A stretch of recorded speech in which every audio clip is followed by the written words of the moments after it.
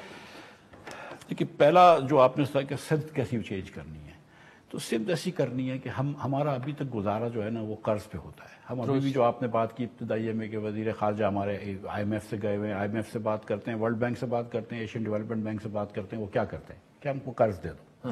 ایک دکان جو نقصان میں ہے اس دکان کو ہم ٹھیک نہیں کر رہے، ہم کہہ رہے ہیں یار پڑوسیوں سے قرض لے آؤ تو دکان چل جائے گی، 6 مہینے بعد یہ مسئلہ دیکھیں گے۔ حکومت نے، ہماری پاکستان کی حکومت نے 20 سالوں سے یا اس سے زائد بس یہی کرتے رہے ہیں کہ بس سارے مسائل جو ہیں وہ آگے چھوڑتے ہیں، ابھی قرض لے کر قوم سے کام چلاتے ہیں۔ آج قرض اتنا بڑھ گیا ہے کہ قوم کا ہم نے مستقبل گروی رکھ دیا ہے، اس قوم کا مستقبل گروی رکھ دیا ہے جس میں بچوں کو آپ تعلیم نہیں دیتے تو مستقبل تو پہلے آپ نے تباہ کر دیا ہے۔ اب کیا سم چینج کرنی ہے؟ آپ نے مثال کے طور پر اس ملک میں لوکل گورنمنٹ نہیں ہے۔ لوکل گورنمنٹ جب تک ایفیکٹو نہیں ہوتی تو آپ جو غریب لوگوں کو مفت تعلیم دیتے ہیں یا ہیلتھ دیتے ہیں وہ نہیں دے سکتے۔ تو آپ کے یہاں 58% بچہ جو ہے وہ ویسٹڈ ہے یا اسٹنٹڈ ہے، اور اس کا نمبر بڑھ رہا ہے، کم نہیں ہو رہا۔ آپ کے یہاں 2.60 کروڑ بچے اسکول میں نہیں ہیں، آپ کے 80 لاکھ بچے نئے پیدا ہو رہے ہیں جن کو آپ نے اسکول میں ڈالنا ہے لیکن وسائل نہیں ہیں۔ تو یہ سم چینج کرنی ہے کہ لوکل گورنمنٹ ہونی چاہیے جس کے پاس فائنینشیل ریسورسز وفاق سے ڈائریکٹ آئیں، اور جس کے پاس تعلیم اور صحت کا کام ہو وغیرہ وغیرہ۔ آپ کے پاس لوکل گورنمنٹ نہیں ہے۔ آپ کے پاس NFC ایوارڈ جو ہے جس کی وجہ سے آپ نے وفاق کو بیسکلی کنگال کر رکھا ہے، اور آپ صوبوں کو پیسے دے دیتے ہیں تو صوبوں کے چیف منسٹر شو کے پروجیکٹس کر رہے ہوتے ہیں، ان کے پاس پیسے ہوتے ہیں۔ یہ انسینٹیو ہی غلط ہے، صوبے اپنا ٹیکس جمع نہیں کرتے، وفاق ان کو پیسے دے دیتا ہے اور وفاق کنگلا رہتا ہے۔ وفاق قرض لیتا ہے، قرض کے پیسے نہیں کسی کو دینے کے، تو وہ پیسے نوٹیں چھپتی ہیں، وہ نوٹیں چھپتی ہیں، اس سے مہنگائی ہوتی ہے۔ پوائنٹ نمبر 1 لوکل گورنمنٹ نہیں ہے۔ پوائنٹ نمبر 2 NFC ایوارڈ آپ یہ کہہ رہے ہیں کہ ریوزٹ ہونا چاہیے، 100% ریوزٹ ہونا چاہیے۔ اور اگر میں تو یہاں تک کہتا ہوں کہ یہ 9 کھرب روپیہ جو اس سال آپ جمع کریں گے، 9 ٹریلین روپے، اس کو 60% جو آپ صوبوں کو دیتے ہیں وہ دے دیں۔ اس کے بعد جو جمع ہوتے ہیں اس میں سے ایک بڑا حصہ جو ہے وہ وفاق کو دینا چاہیے تاکہ بجٹ ڈیفیسٹ ختم ہو۔ ورنہ اس وقت کیا ہو رہا ہے کہ آپ کے پاس سود دینے کے پیسے بھی نہیں بچتے، تو آپ کو سود دینے کے لیے بھی مزید قرض لینا پڑے گا، جس کو ڈیٹ ٹریپ بولتے ہیں۔ آپ مزید قرضوں میں دب رہے ہیں، آپ نہیں نکل سکیں گے اگر یہ آپ کرتے رہے تو۔ اس کے بعد تیسری چیز جو ہے وہ آپ کو فنڈامنٹلی پرائیویٹائزیشن کرنی پڑے گی۔ دیکھیں اس وقت دکانداروں کو کمرشل ریٹ جو ہے نا وہ 60 سے 80 روپے فی یونٹ پڑ رہا ہے، ٹھیک ہے۔ انڈسٹریل بجلی جو ہے وہ 40 روپے کی سے زیادہ کی بجلی ہے۔ گیس جو ہے وہ مہنگی ترین ہو گئی ہے پاکستان میں۔ پنجاب میں صرف LNG مل رہی ہے، اور سندھ کے اندر جو ہے وہ 80 یا 50% LNG دیتے ہیں، یعنی کہ 3500-3300 روپے سندھ میں بھاؤ ہو گیا، 4000 روپے پنجاب میں ہو گیا ہے۔ یہ آپ جو $12 یہاں پہ یا $15 یہاں پہ لے رہے ہیں، بنگلہ دیش لے رہا ہے $6، ہندوستان لے رہا ہے $60۔ دنیا میں LNG ملتی ہے $7-7.5 کی آج اگر آپ امپورٹ کرنے جائیں، بلکہ اس سے بھی سستی مل جاتی ہے۔ نہ آپ پرائیویٹ سیکٹر کو اجازت دے رہے ہیں کہ اپنی خود امپورٹ کر لو، اور نہ حکومت صحیح نرخ پہ دے رہی ہے۔ یہ پتہ نہیں کیا تماشا لگا ہوا ہے۔ تو انڈسٹریل امپلائمنٹ بھی کم ہو جائے گی۔ آپ سعودی کی انویسٹمنٹ بھی لے آئیں، لیکن اگر لوکل انویسٹمنٹ کو آپ ختم کر دیں گے تو کہاں سے آگے بڑھیں گے بھائی؟ پاکستان کے اندر کبھی تاریخی طور پر انویسٹمنٹ وہ نہیں آئی ہے کہ جو یہاں سے مال بنا کر ایکسپورٹ کرے، برآمدات بڑھائے۔ ہم تو یہ کرتے ہیں کہ جو یہاں پہ انویسٹمنٹ کرتے ہیں وہ ہم کو ہی مال بیچتے ہیں، یعنی کہ کسی نے ٹیلی فون کمپنی میں انویسٹمنٹ کیا تو ٹیلی فون سروسز ہم کو بیچتے ہیں، کسی نے گاڑی کی کمپنی میں انویسٹمنٹ کیا تو گاڑیاں ہم کو ہی بیچتے ہیں اور ہم کو ہی پیسے دینے پڑتے ہیں۔ تو سعودی عرب کی بھی جو انویسٹمنٹ پاکستان میں آئے گی، اگر ریکوٹک میں آئے تو بڑی اچھی بات ہے، ایکسپورٹ ہوگا، لیکن اگر ریفائنری لگائیں گے تو تیل تو ہم کو ہی بیچیں گے، ان کا خام تیل ہوگا وہ ریفائن کر کے ہم کو یہاں بیچ دیں گے۔ تو مثال کے طور پر ہم کو تیسری جو چیز ہے کہ برآمدات کو فروغ دینا ہے، یعنی پرائیویٹائزیشن ایسی کی جائے جو میں سمجھ پایا ہوں آپ کی باتوں سے، ایک تو پاور انرجی سیکٹر میں لوکل جو انویسٹمنٹ ہے اسے انکریج کیا جائے، اور ساتھ میں ایسی پرائیویٹائزیشن اور ایسی انویسٹمنٹ کی جائے جس سے ایکسپورٹس بڑھیں ہماری۔ پرائیویٹائزیشن آپ کر دیں گے اگر بجلی اور گیس کی، اس وقت گیس 15 سے 16% UFG گیس ہوتی ہے، ٹھیک ہے، یعنی کہ ان اکاؤنٹڈ فار گیس۔ ان کو یہی نہیں پتا کہ چوری ہو رہی ہے یا لیک ہو رہی ہے۔ 20% آپ کی ٹرانسمیشن ڈسٹریبیوشن لاسز ہو جاتے ہیں۔ کوئی ڈسٹریبیوشن کمپنیاں ایسی ہیں جہاں پہ 40% بل آپ کلیکٹ نہیں کر سکتے، 40% بل کلیکٹ نہیں کر سکتے۔ آپ ان کو نچکاری کر دیں، کوئی فورنر خریدتا ہے فورنر خرید لے، لوکل خریدتا ہے لوکل خرید لے۔ تاکہ وہ جب ان لوگوں کے پیسے لگے ہوں گے تو پھر بجلی کھوئے گی نہیں. ویسے پرائیویٹائزیشن کے لیے جو ان کی ابھی تک پالیسی رہی ہے وہ آپ اس سے مطمئن نظر نہیں کہ پرائیویٹائزیشن کا قانون بھی چینج کرنا پڑے گا, کیونکہ اس قانون کے تحت ویسے ہی 450 دن لگتے ہیں, 460 دن لگتے ہیں کسی کو پرائیویٹائز کرتے ہوئے. اور جو میں نے سنا ہے کہ یہ پرائیویٹائز نہیں کر رہے بجلی کی کمپنیوں کو, یہ اس کو صرف کسی کو مینجمنٹ دے رہے ہیں. ہاں, مینجمنٹ جس کے پیسے نہیں لگے ہوتے نا وہ کام صحیح نہیں کرتا ہے. میں سیدھی سی بات ہے, تو پرائیویٹائز کرنا ہے تو پوری پرائیویٹائز کرو, اس سے پیسے لو اس کمپنی کے, ٹھیک ہے. اس کے بعد آپ نے بیوروکریسی کا اور پینشن کا ریفارم کرنا ہے. اس وقت بیوروکریسی میں اگر ایک لڑکا 17 گریڈ پہ یہ آ جاتا ہے, ہائر بیوروکریسی کی بات کر رہا ہوں, اس کو آپ نہ اسپیشلائز کرواتے ہیں نہ اس کو آپ نکال سکتے ہیں. وہ کچھ بھی نہ کرے تو وہ 22 گریڈ تک جائے گا, خاص طور پہ کچھ نہ کرے تو 22. اور ابھی تو بیچارے ٹویٹیں کر رہے ہیں 17-18 گریڈ کی ہماری 1 لاکھ تنخواہ ہے, کیا کریں. اور اس پہ اگر کہیں اس نے خدا نہ خواستہ سائن کر دی کسی کاغذ پہ تو پیچھے نیب آ جائے گا اور اس کو پکڑ جائے گا. ریٹائرڈ لوگوں کو آپ پکڑ کے جیلوں میں ڈال رہے ہیں. تو نیب کو ختم کریں اور اس کو آزاد کریں. آپ نے SIFC کے اندر ایک بڑی اچھی چیز کری ہے کہ اس سے نیب کو نیب کا اطلاق اس پہ ختم کر دیا ہے. یہ پوری حکومت پہ کر دیں. اچھا, اس کے بعد آپ کے پینشن جو ہے اس سال 700 ارب سے زیادہ ہے, 8 سال میں وہ 3500 ارب روپے ہو جائے گی. یہ سب سے بڑا ہیڈ ہو جائے گا, ڈیفینس سے بھی زیادہ ہو جائے گا. آپ نہیں دے سکیں گے پیسے. اگر ویژنری لیڈرشپ ہے تو وہ آج دیکھے گی. اس کے بعد لیگل ریفارمز. یہاں پر آپ کسی کو اگر آپ کے گھر میں کوئی رہتا ہے اور آپ اس کو نکالنا چاہیں اور اگر وہ لٹیگیشن کر رہا ہو, سپریم کورٹ, ہائی کورٹ جائے, سپریم کورٹ جائے وغیرہ وغیرہ, آپ 20 سال تک نہیں نکال سکتے. غریب آدمی کو انصاف نہیں ملتا ہے. انصاف ملنا ضروری ہے کسی بھی معاشرے کے اندر. اگر دبئی کے اندر آج انویسٹمنٹ ہوتی ہے نا, پاکستانی انویسٹ کرتے ہیں دوسرے لوگ, کیونکہ آپ کو پتا ہے کہ چلو جمہوریت نہیں ہے لیکن انصاف ہے. آپ کے پیسے لگے ہوئے تو کوئی کھا نہیں سکتا ہے آپ کے پیسے. یہاں پر انصاف نہیں ہے, تو انصاف ضروری ہے. اور آپ کو لیگل ریفارمز کو آسان کرنا ہے. یہاں پر کسٹڈی کی بیٹلز ہوتی ہیں, یہاں پر کوئی چیز کا فیصلہ نہیں کرتا. اچھا مفتی صاحب, اور ایک اور چیز سن لیجیے آخری پھر اس کے بعد ختم کر دوں گا. سر 80 لاکھ بچے پیدا ہوں گے اس سال. پاکستان کی پاپولیشن گروتھ جو ہے نا وہ کانگو کے برابر ہو گئی ہے. ٹھیک ہے, ہم ساؤتھ ایشیا سے بہت پیچھے چلے گئے. 80 لاکھ بچوں کو ہم اسکول میں نہیں پڑھا سکیں گے 2-4 سال بعد. ہم 2 کروڑ 60 لاکھ بچے آلریڈی اسکول کے باہر بٹھا کے رکھے ہوئے ہیں. آپ جب تک پاپولیشن پلاننگ پہ کام نہیں کریں گے پاکستان آگے نہیں بڑھ سکتا ہے. یہ بات ہم کو سمجھنی ہوگی کہ جب تک یہ قوم پڑھی لکھی نہیں ہوگی یہ آگے نہیں بڑھ سکتی. ناظرین, وقت چاہتا ہے ایک بریک کا, جس کے بعد سابق وزیر خزانہ مفتاح اسماعیل صاحب سے یہ انٹرسٹنگ چٹ چیٹ جاری رکھیں.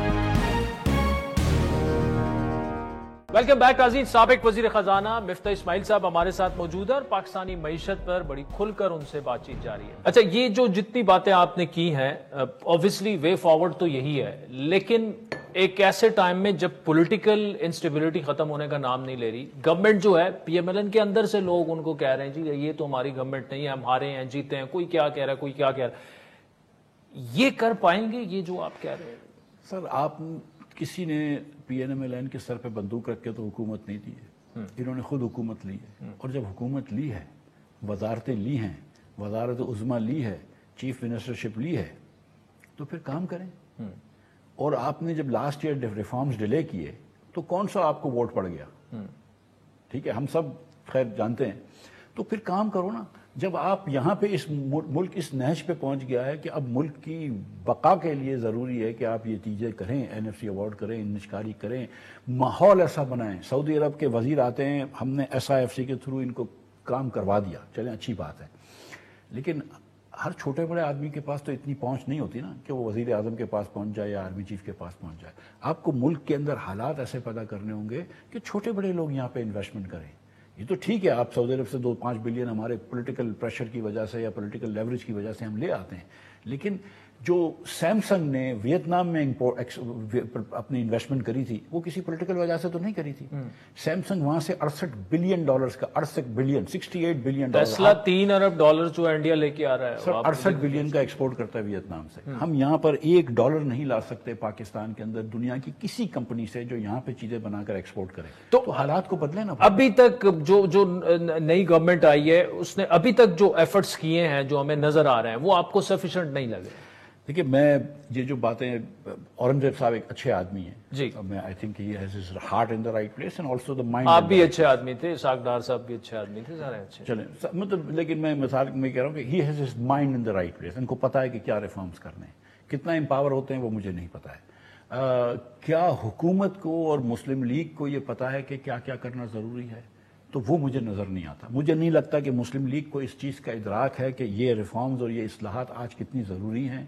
مجھے نہیں لگتا کہ مسلم لیگ کو اس بات کا ادراک ہے کہ جب تک کہ 28% tax to G D P نہیں ہوتا، بجٹ بیلنس نہیں ہوتا، لہٰذا این ایف سی کو ریوزٹ کرنا ہے. مجھے نہیں لگتا کہ مسلم لیگ کو ادراک ہے. مسلم لیگ مجھے لگتا ہے ریکارڈ دیکھ کے کہ یہ آخر میں نچکاری پی آئی اے کی تو شاید ہو جائے گی لیکن باقی نچکاری نہیں کر سکے گا. مجھے نہیں لگتا کہ مسلم لیگ نے آج تک پاپولیشن پلاننگ کو سیریس لیا ہے. مجھے نہیں لگتا کہ حکومت جو ہے وہ بیوروکریٹک ریفارمز کے اوپر کئی کام کر رہی ہے یا لیگل ریفارمز پہ کام کر رہی ہے. مجھے نہیں لگتا کہ وہ تعلیم کے اوپر کوئی کام کر رہی ہے. آپ ایسر کی رپورٹ دیکھیں، اے سی آر کی، آپ دیکھیے کہ پاکستان میں 5ویں جماعت کا بچے جو ہیں وہ 2/3 بچے جو ہے نا وہ دوسری جماعت کی میتھ نہیں کر سکتے، انگریزی نہیں کر سکتے. لیکن مفتی صاحب یہ جو ساری باتیں ہیں، جب آپ فائنانس منسٹر تھے تو اس وقت بھی تیاری تو نہیں تھی مسلم لیگ نے ان کی؟ سر یہ آپ کو یاد ہے کہ میں نے دکانداروں کے اوپر ٹیکس لگایا، پھر جو ہوا وہ آپ جانتے ہیں. آپ کو یہ بھی پتا ہے کہ ریئل اسٹیٹ کے اوپر بھی، اور شہباز شریف بھی ابھی ویسے پھر ریٹیلرز بڑے مشکل سے آ رہے ہیں ریڈار پہ. پھر ہم نے پھر ٹیکس لگایا تھا ریئل اسٹیٹ کے اوپر، وہ آج کل بھی سپریم کورٹ میں ہے. لیکن اصل میں جو ٹیکس لگتا ہے ریئل اسٹیٹ کے اوپر، پراپرٹی کے اوپر، وہ صوبوں میں لگتا ہے. لیکن کیونکہ آپ صوبوں کو اتنا وافر پیسہ دے دیتے ہیں کہ ان کو ضرورت نہیں پڑتی، تو پورے پاکستان میں صوبے جو ہیں وہ صرف $8 بلین کی پراپرٹی ٹیکس جمع کرتے ہیں. مجھے آپ یہ بتائیے، دیکھیں میں آپ کو سچ بتاؤں کہ ان دی اینڈ ایک نوجوان کو آپ نے کیا ہوپ دی ہے؟ ایک آدمی جو کہ صبح پڑھا بھی ہے، میٹرک کر لیا، انٹر کر لیا، بی اے کر لیا، صبح 9 بجے جاتا ہے نوکری پہ، شام کے 6 بجے تک نوکری پہ رہتا ہے، 1-1.5 لاکھ روپیہ کماتا ہے. کیا اس کا حق نہیں ہے اس ملک کے اوپر کہ وہ اپنے بچوں کی فیس بھر سکے، اپنے والدین کی دوائی دے سکے، وہ بجلی کا بل بھر سکے؟ تو کیا 1-1.5 لاکھ روپے کی تنخواہ والا بھی آج یہ کر سکتا ہے؟ اگر یہ نہیں کر سکتا تو پھر یہ حکومت کی ذمہ داری نہیں ہے؟ کیا یہ نظام کی ذمہ داری نہیں ہے کہ ہم نے اپنے لوگوں کو فیل نہیں کر دیا؟ اچھا مفتی صاحب، یہ جو آپ باتیں کر رہے ہیں obviously اس میں حقیقت بھی ہے اور یہ تلخ حقیقت بھی ہے، اور وے فارورڈ یہی ہے کہ گورنمنٹ کو نہ صرف اس چیزوں کا ادراک ہو بلکہ پالیسی بھی لے کے آئیں. لیکن اس وقت فائنانس منسٹر جو ہے وہ پی ایم ایل این کا نہیں ہے، اور اندر پی ایم ایل این سے بھی یہ باتیں اٹھ رہی ہیں کہ یار ہمارے ہاتھ میں نہ فائنانس ہے، نہ ہمارے ہاتھ میں جو ہے وہ انٹیریئر منسٹری ہے، تو ہم آگے کیسے بڑھیں؟ اب جو ایس آئی ایف سی کا ماڈل ہے اس میں بھی آپ دیکھیں اس پر تنقید یہ ہوتی ہے. اب دیکھیں جو تھوڑا بہت اگر کچھ ہو رہا ہے تو معاملات ایس آئی ایف سی نے ہی کنٹرول کیے ہیں، لیکن تنقید یہ ہوتی ہے کہ فوج کا کیا کام ہے معیشت کے ساتھ.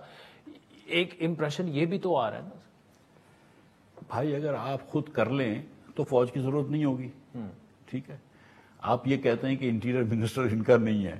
رانا ثنا نے بھی کمپلین کری ہے کہ انٹیریئر منسٹر چاہتے تو وہ پرائم منسٹر بنتے، لیکن سچی بات یہ ہے کہ جتنی وزارتیں آپ نے لی ہیں وہ انٹیریئر منسٹر کی مرہون منت لی ہیں نا. انٹیریئر منسٹر نہیں چاہتے تو شاید آپ وزیر اعظم اور وزیر عظمیٰ بھی نہیں، وزیر اعلیٰ بھی نہیں بنتے. واقعی ایسا پتہ نہیں، مطلب یہ بھی تو دوسرا پوائنٹ آف ویو ہے نا. مطلب آپ اگر انٹیریئر منسٹر کو بیچارے کو اگر آپ وہ کر رہے ہیں، گزارش میری یہ ہے کہ اورنگزیب صاحب تو میرے خیال سے سارا کنسنسس تھا سب کا، اور اورنگزیب جو باتیں کر رہے ہیں وہ درست باتیں ہیں. اور اگر ان کی بھی ٹانگ کھینچی آپ نے، جیسے جب میں باتیں کر رہا تھا سیدھی بات ہے، میری ٹانگ کھینچی گئی، آپ بھی جانتے ہیں، اور نہیں کام کرنے دیا، ورنہ وہ کام ہو جاتے. لیکن اب آپ پھر 2 سال ضائع کریں، کیا فائدہ ہوا؟ نہیں، پاکستان اور ابتر حالت میں ہوا، آج اس کو بھی کام نہیں کرنے دیں گے. آپ کے پاس میں آپ کو بتاؤں، آپ کا اس وقت جو ہے نا، یہ اللہ معاف کرے، آج کا جو رول ماڈل ہے نا آپ کا، وہ بنگلہ دیش ہے. تو آپ جو بیسٹ ہوپ کر سکتے ہیں نا کہ 5 سال میں بنگلہ دیش کی طرف چلنا شروع کر دیں اور اس کو پکڑ لیں. جو بنگلہ دیش، جو بنگالی بھائی ہمارے ہم سے آدھی انکم کے تھے اور جو ملک چھوڑ کے ہم ان کو حقیر سمجھتے تھے، وہ آج ہمارے رول ماڈل ہیں. اتنی ہماری حکمرانی خراب ہے، لیکن چانسز یہ ہیں کہ ہم اپنے شمال میں جو کسی نیبر کی طرح نہ ہو جائیں. خدا نخواستہ اس طرف آ جائے. اچھا مفتی صاحب، آخر میں نئی جماعت شاید خاقان صاحب کہہ رہے ہیں مئی تک شاید اناؤنس ہو جائے گی، وہ نام تو بتا دینا. کیا یار نام نہیں پتا، سچی بات ہے کہ نام نہیں پتا. ہم مختلف ناموں پہ سوچ رہے ہیں، ہم اس پہ کچھ بات چیت کر رہے ہیں دوستوں سے، کیونکہ یہ شاید عباسی صاحب نے ایک نام سوچا تھا لیکن اور 2 ساتھیوں نے ان کا منع کیا، کیونکہ یہ شاید عباسی صاحب کی پارٹی نہیں ہے. اچھا. یا مفتاح اسماعیل کی پارٹی نہیں ہے، یا مصطفیٰ نواز کی پارٹی نہیں ہے. یہ ہم سب مل کے بنا رہے ہیں، تو جتنے لوگ آئیں گے سب مل کے کریں گے، اور اگر انشاءاللہ تعالیٰ پارٹی آئی سامنے تو نام بھی سامنے آ جائے گا. مفتاح اسماعیل صاحب، thank you so much for joining us. ناظرین، آج کے فیڈ بیک ضرور دیجیے گا. ہمارا ٹویٹر ہینڈل ہے @عادل شاہ زیب. اجازت دیجیے، اللہ حافظ.